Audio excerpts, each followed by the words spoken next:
But secretly, he's using every notification, every false urgency, every comparison to drain your spiritual focus. Remember how in Matthew 14, Peter began to sink not because the storm was stronger, but because he looked away from Jesus' distraction was the weapon then. And it still is now. The devil knows he can't steal what God has promised, so he keeps you looking everywhere. But heaven, filling your mind with noise so you can't hear the whisper of the Spirit, you tell yourself you're being productive.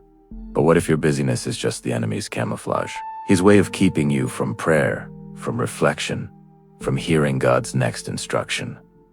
He doesn't always come with temptation. Sometimes he comes dressed as opportunity. That new project, that endless feed, that obsession with likes and followers all feels harmless, even good. But beneath it, there's a subtle trade. Your time for distraction, your peace for pressure, your calling for comfort. Romans 2:2 warns, do not be conformed to this world.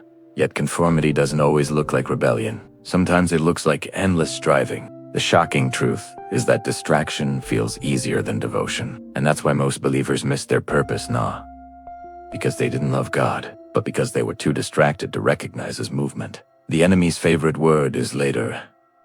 Pray later. Rest later. Read later. Read later. But every later becomes never. And before you know it, your soul feels numb, your faith mechanical, your vision blurred.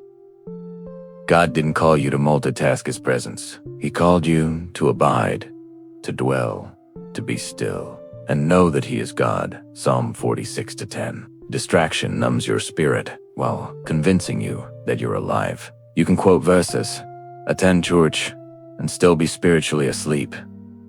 Because your attention is fractured, the devil doesn't fear a busy Christian. He fears a focused one, and focus only comes from discipline turning down the volume of the world, so you can hear the whisper of eternity. That's why Jesus often withdrew to quiet places. He knew clarity only comes through stillness.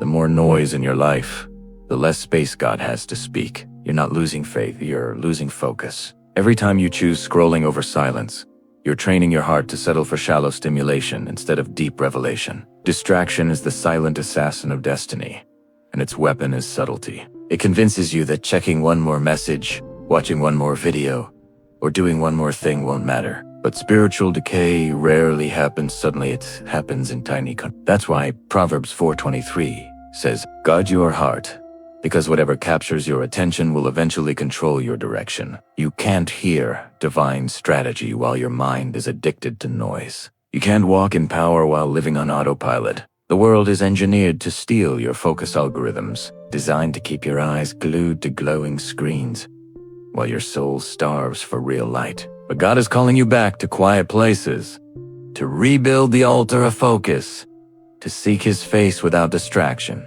Sometimes He allows everything around you to fall apart just to force your attention upward. When the notifications fade and the crowd disperses, that's where revelation lives. The shocking reality is this.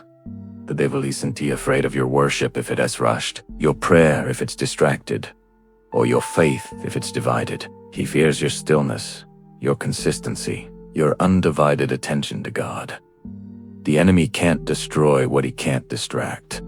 But once he has your attention, he already has your heart. So stop letting temporary noise rob you of eternal purpose. Turn off what is stealing your peace. Delete what's draining your spirit. Protect your mornings. Reclaim your nights.